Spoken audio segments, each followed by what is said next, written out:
Sahabat-sahabat terkasih, siapa yang tidak kenal Titiek Puspa? Saya tidak kenal sih. Tapi seperti kebanyakan orang di Indonesia, tentu saja saya tahu Titiek Puspa. Beliau adalah legenda seni di Indonesia yang bukan hanya punya berlimpah talenta, tapi juga semangat hidup yang membara. Aneka kisah sukses maupun deraan dalam hidupnya, termasuk penyakit kanker yang pernah diderita beliau. Kita bisa googling dan bisa cari banyak kisahnya di YouTube. Titiek Puspa lahir di Tabalong, Kalimantan pada tanggal 1 November 1937. Dan ketika belum genap berusia 3 bulan, mereka sekeluarga pindah ke Semarang. Nah, ini kota kelahiran saya. Tinggalnya di Lempong Sari. Dan waktu masa penjajahan Jepang, mereka pindah ke daerah Temanggung. Waktu SMP, mereka kembali ke Semarang. Dan di Semarang inilah pada tahun 1954, Titiek Puspa memenangkan Lomba Bintang Radio di RRI Semarang. Dari titik ini terbentanglah sebuah karir yang panjang, lebih dari 60 tahun bagi anak dari pasangan Tugeno Puspowijoyo dan Siti Mariam yang berdarah Jawa ini. Sepanjang karirnya, Titiek Puspa telah melahirkan lebih dari 500 lagu dengan ragam yang begitu lengkap. Dari lagu cinta, lagu anak-anak, lagu religius, lagu yang menghentak gembira, ataupun yang memancing permenungan, bahkan kesedihan. Semua ada di dalam koleksi karya ciptanya. Di antara sekian banyak lagu Titiek Puspa, ada 2 lagu yang dipilih oleh majalah Rolling Stones untuk masuk ke dalam daftar 150 lagu terbaik Indonesia sepanjang masa, yaitu lagu Bing yang diciptakannya untuk mengenang seniman besar Indonesia yang lain, Bing Slamet, dan lagu Kupu-Kupu Malam. Rasanya bukan kebetulan semata kalau kedua lagu terbaik yang dipilih ini berbalut nuansa melankolis. Mungkin karena di tengah tangis kesedihan atau pedihnya himpitan penderitaan, manusia diajak untuk menyusuri lorong perenungan, untuk menangkap esensi terdalam dari kehidupan itu sendiri. Lagu Kupu-Kupu Malam menceritakan pergulatan jiwa seorang wanita panggilan yang niscaya akan menggugah nurani kita.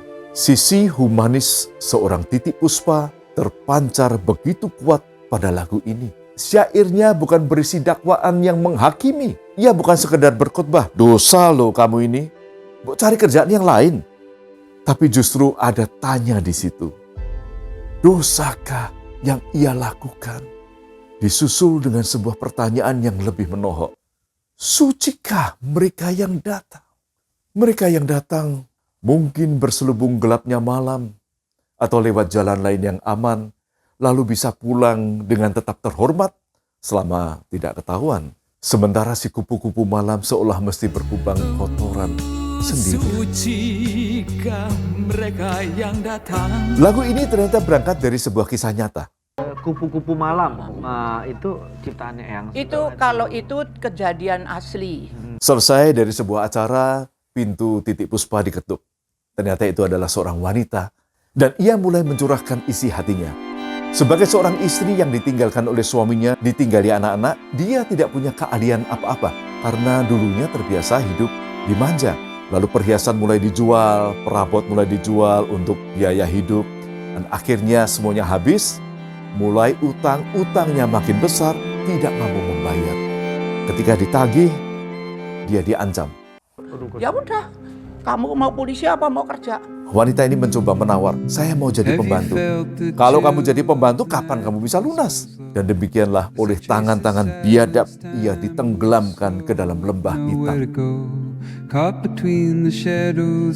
Titiek Puspa menanyakan, "Jadi maumu apa?"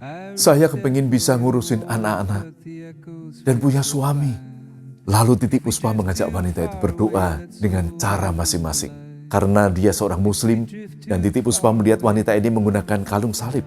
Kamu sembahyang menurut agamamu. Mereka berdua berdoa begitu intens kepada Tuhan. Ngomongnya tuh sampai nangis semua, sampai dia di sana aku di sana, gitu, pelukan.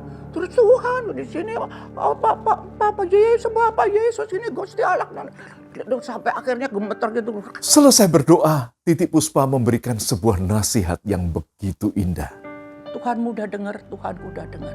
Mulai sekarang kamu sebut selalu nama Tuhanmu. Mohon dibimbing dengan, jangan lewat kiri lagi, lewat kanan, percaya.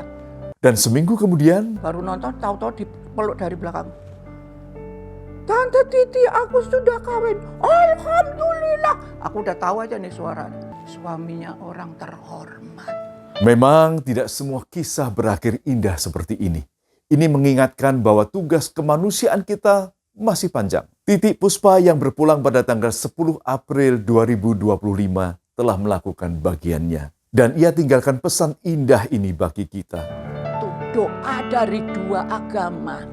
Bagaimana kalau di Indonesia ini agama segini banyak, kita berdoa untuk kedamaian, Tuhan pasti kasih. Saya Abraham dalam kasih sehari-hari. Sampai jumpa.